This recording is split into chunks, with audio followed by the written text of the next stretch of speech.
명의도용은 명백한 불법입니다. 휴대폰 판매 초창기만 해도 휴대폰을 개통할 때 신분증을 크게 신경 쓰지 않았습니다. 그냥 아무 신분증이나 가져와서 가족 신분증이라고 하면 휴대폰을 개통해 주기도 했었죠. 때로는 신분증을 가지고 오지 않았다고 하면 판매점 직원 신분증으로 휴대폰을 개통해 주는 판매점도 있었습니다. 심지어 어떤 판매점은 다른 가입자가 개통한 서류를 보관하고 있다가 개통해서 판매하기도 했습니다. 지금으로 따지면 대포폰 전성시대였다고 할 수 있습니다.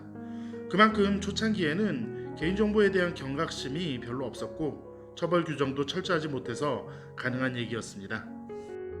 지금은 명의도용에 대한 처벌 규정이 굉장히 엄해졌습니다.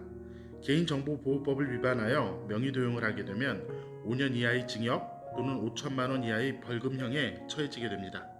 예전처럼 명의도용이 많지는 않지만 그래도 아직 명의도용은 발생하고 있습니다. 명의도용을 방지하려면 어떻게 해야 할까요? 명의도용이 일어나는 형태는 여러 가지가 있습니다. 다른 사람이 잃어버린 신분증으로 휴대폰을 개통한다든지 대출이나 보험 등 다른 서비스 신청을 위해서 제출한 신분증 사본으로 휴대폰을 개통한다든지 가족이나 친척, 지인 명의로 몰래 휴대폰을 개통하기도 하고요.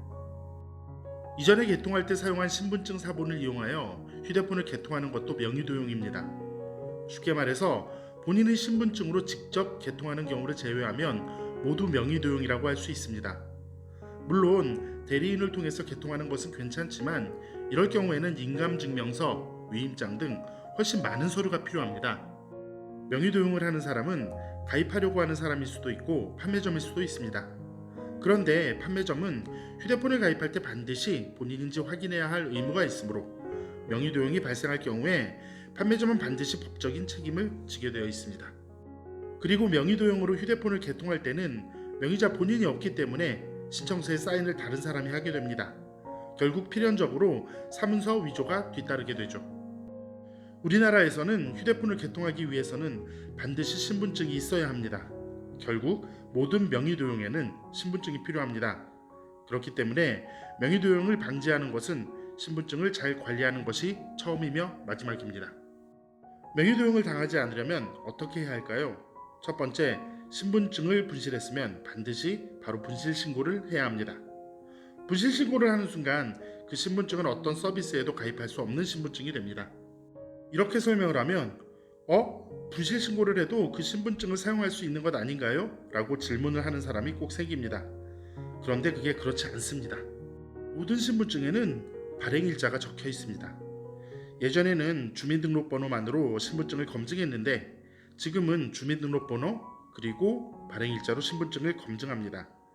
그러니까 분실신고를 하게 되면 유효한 신분증의 발행일자가 바뀌기 때문에 사용할 수 없는 신분증이 됩니다. 휴대폰 개통을 할 수가 없죠. 두 번째, 휴대폰을 가입한 후에는 반드시 신청서와 신분증 사본을 남겨두지 말고 받아온 후 폐기해야 합니다. 신청서와 신분증 사본에는 가입할 때 필요한 모든 정보가 들어있기 때문에 명의도용에 사용될 수 있습니다.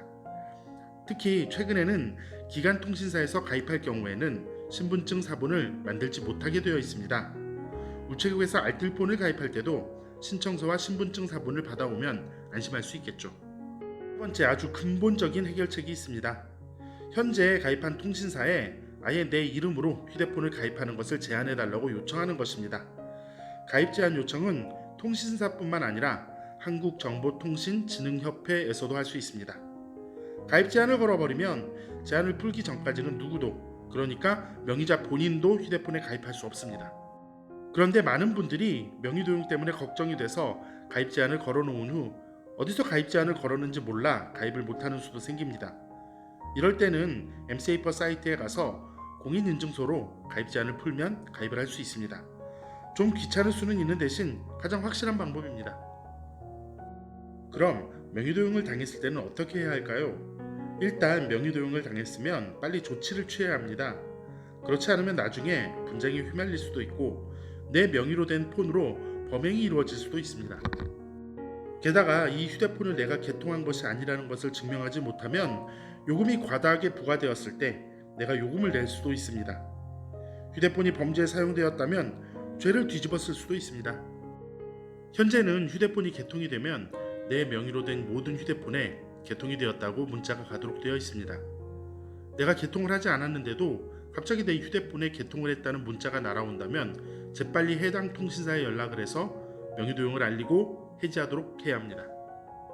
이 영상을 본 후 혹시 나도 모르게 내 이름으로 가입되어 있는 휴대폰이 있는지 궁금해지시지 않았나요? 그것도 엠세이퍼에서 확인할 수 있습니다. 엠세이퍼에 가면 가입사실 현황 조회 서비스가 있습니다.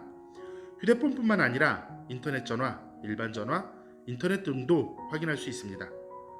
인증서가 있으면 내 이름으로 가입된 휴대폰을 모두 알 수 있으니 혹시 궁금하신 분들은 접속해 보시면 좋을 것 같습니다. 이상으로 명의도용에 대해서 알아봤습니다. 가장 중요한 것은 신분증 관리입니다. 신분증 잃어버리지 않게 항상 조심하시고 잃어버렸을 때는 바로 분실 신고하시는 것 잊지 마세요.